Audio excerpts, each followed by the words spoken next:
प्रिय भैया बहनों, उम्मीद है कि आप उषा परिवार कुशल एवं आनंदित होंगे।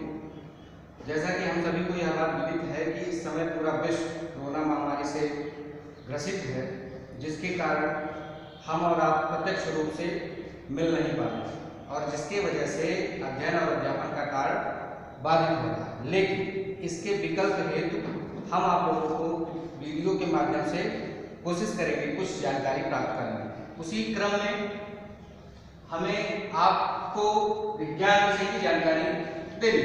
तो जैसा कि पिछली वर्ष भी आपने विज्ञान के बारे में पढ़ा, विज्ञान के बारे में आपने पढ़ा कि विज्ञान सुसंगठित, सुव्यवस्थित, क्रमबद्ध ज्ञान को विज्ञान कहते हैं। लेकिन यदि इसमें यह बात न जोड़ी जाए कि यदि कोई ज्ञान प्रयोगों एवं परीक्षणों के आधार पर स्पष्ट ना पाया जाए तो वह विज्ञान की परिभाषा में नहीं आता। यानी मूल बात यह है कि सुव्यवस्थित, सुसंगठित, क्रमबद्ध ज्ञान जो प्रयोगों और परीक्षणों पर पूर्ण रूप से स्पष्ट पाया जाए वही विज्ञान होता है। विज्ञान को अभी तक आपने विज्ञान एक ही विषय में पढ़ा, अब क्लास बढ़ने की वजह से आपको विज्ञान के 3 भाग करके पढ़ाए जाएंगे। पहला भौतिक विज्ञान, दूसरा रसायन विज्ञान और तीसरा जीव विज्ञान। भौतिक विज्ञान में आपको 4 से 5 चैप्टर पढ़ने हैं, जिसमें पहला चैप्टर भौतिक विज्ञान के अंतर्गत निम्नलिखित पाठ अध्याय है। पहला है आपका गति मोशन, दूसरा अध्याय है आपका बल तथा गति के नियम, force and laws of motion,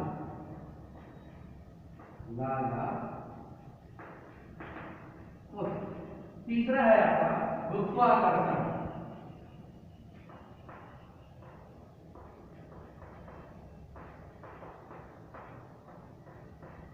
गुरुत्वाकर्षण, ग्रेविटेशन,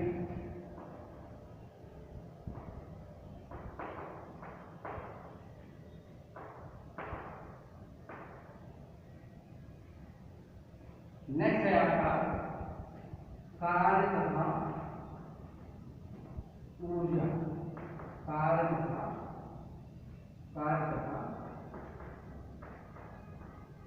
ऊर्जा, वर्क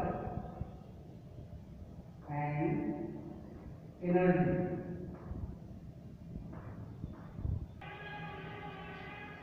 ध्वनि, साउंड।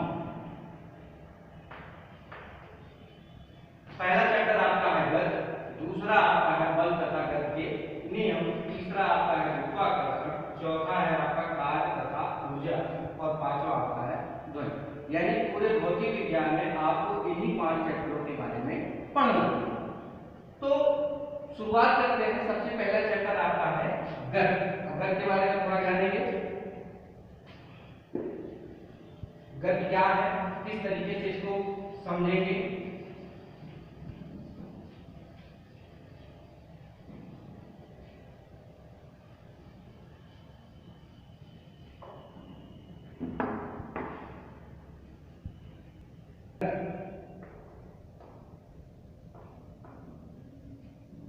समय,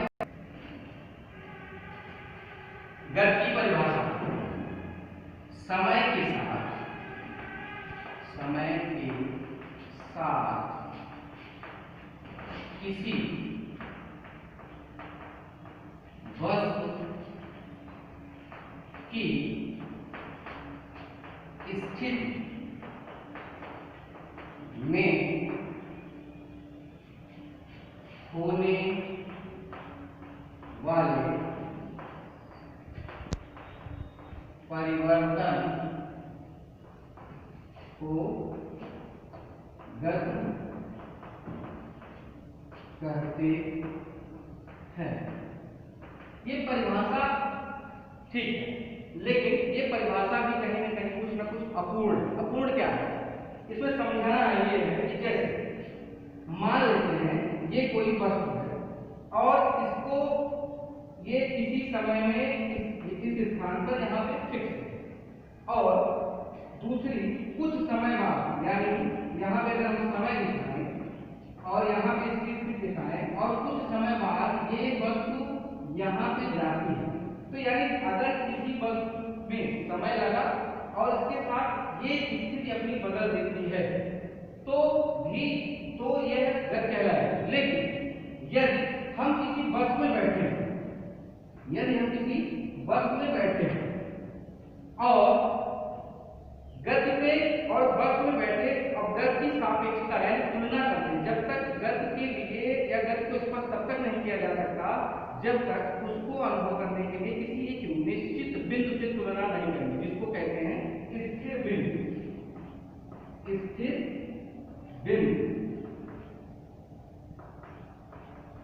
यानी गति को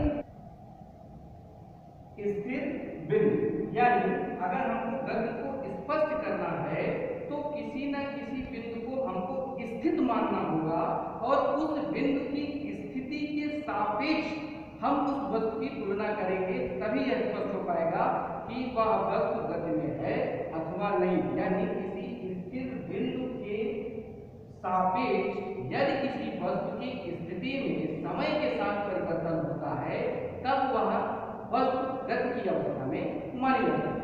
अतः यानी अब यहाँ पे हम इसी चीज को जोड़ते हैं, समय के साथ किसी वस्तु की स्थिति में होने वाले परिवर्तन को गति कहते हैं। लेकिन ये हमने कहा अभी थोड़ी देर पहले कि कुछ न कुछ इसमें अपूर्ण है, तो इसमें जोड़ना क्या है कि किसी स्थिर बिंदु के सापेक्ष किसी वस्तु में होने वाले समय के साथ होने वाले परिवर्तन को गति कहते हैं। अब गति के कुछ प्रकार हैं, गति की तुलना कैसे करेंगे, गति की स्थिति कैसे जानेंगे, गति की स्थिति क्या होती है, गति गतिज अवस्था में होती है, विरामावस्था में होती है, और गति की सापेक्षता, गति के प्रकार, ये चारों चीज जब हम स्पष्ट रूप से समझेंगे तभी पूर्ण रूप से गति स्पष्ट हो पाएगा। पहले ये जानते हैं कि गति अवस्था, जैसे कोई गतिज अवस्था, गति को तुलना कैसे करेंगे, जैसे हम किसी बस में बैठे हैं और बस में बैठने के साथ साथ हमारे साथ कोई और भी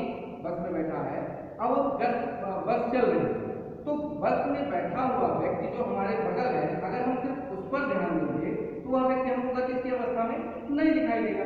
जबकि हम बस के बाहर अगर खिड़की से किसी बस को देखते हैं तो वो सारी वस्तुएं हमको पीछे की तरफ जाती हुई प्रतीत होती है। यानी अगर हम बस को स्थिर मानेंगे तो वो सारी वस्तुएं गति की अवस्था में है और उन सारी वस्तुओं को अगर हम स्थिर मानते हैं तो अब हमारी बस जो है वो गति की अवस्था में दिखाई पड़ती है। यानी सापेक्षता, तुलना, जब तक हम किसी स्थिर बिंदु से तुलना नहीं करते हैं तब तक गति स्पष्ट नहीं होती। तो हमें जैसे की बात करेंगे गति अवस्था, यानी अगर कोई वस्तु जिसके हम हैं या कोई वस्तु है अगर वो गति की अवस्था में है यानी वो किसी स्थिर बिंदु के सापेक्ष अपनी स्थिति में परिवर्तन कर रही है। और यदि कोई वस्तु किसी स्थिर बिंदु के सापेक्ष अपनी अवस्था में कोई परिवर्तन नहीं कर रही तब वह विरामावस्था में कहलाएगी। और गति की सापेक्षता का तात्पर्य यही है कि वह जो निश्चित बिंदु हमने जो स्थिर बिंदु मान रखा है वही स्थिर बिंदु उस गति की या जिस वस्तु में होने वाले परिवर्तन की सापेक्षता की गणना करता है। अगली बात है गति के प्रकार। तो गति के प्रकार कुछ प्रकार है। पहला है रैखिक गति या रेखीय गति, दूसरा है एक समान वृत्तीय गति, वृत्तीय गति, दोलनीय गति,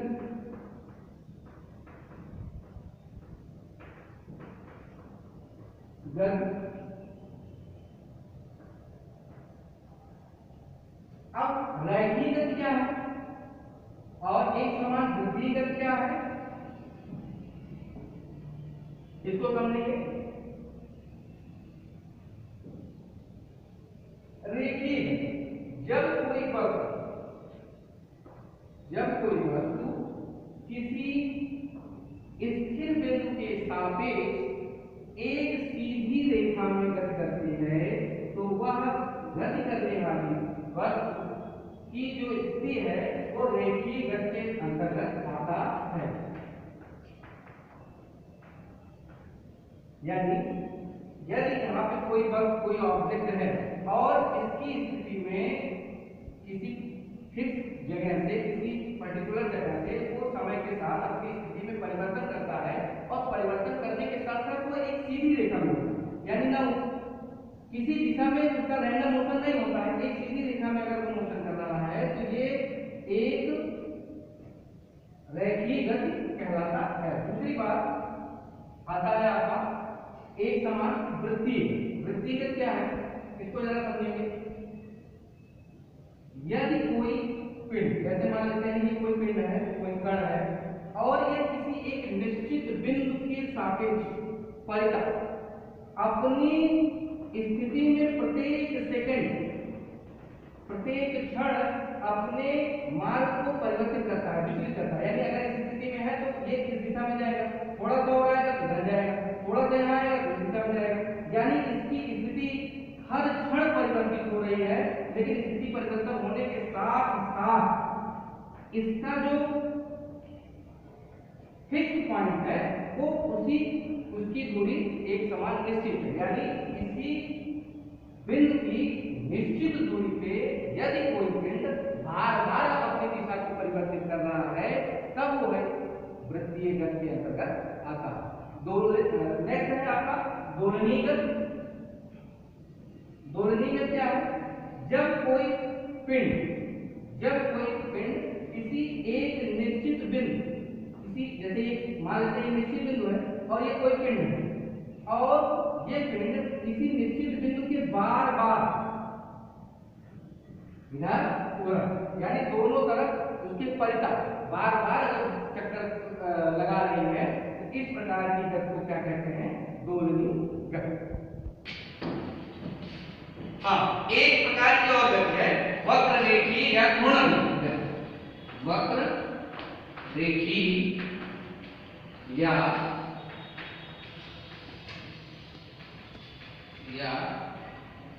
घूर्णन गति।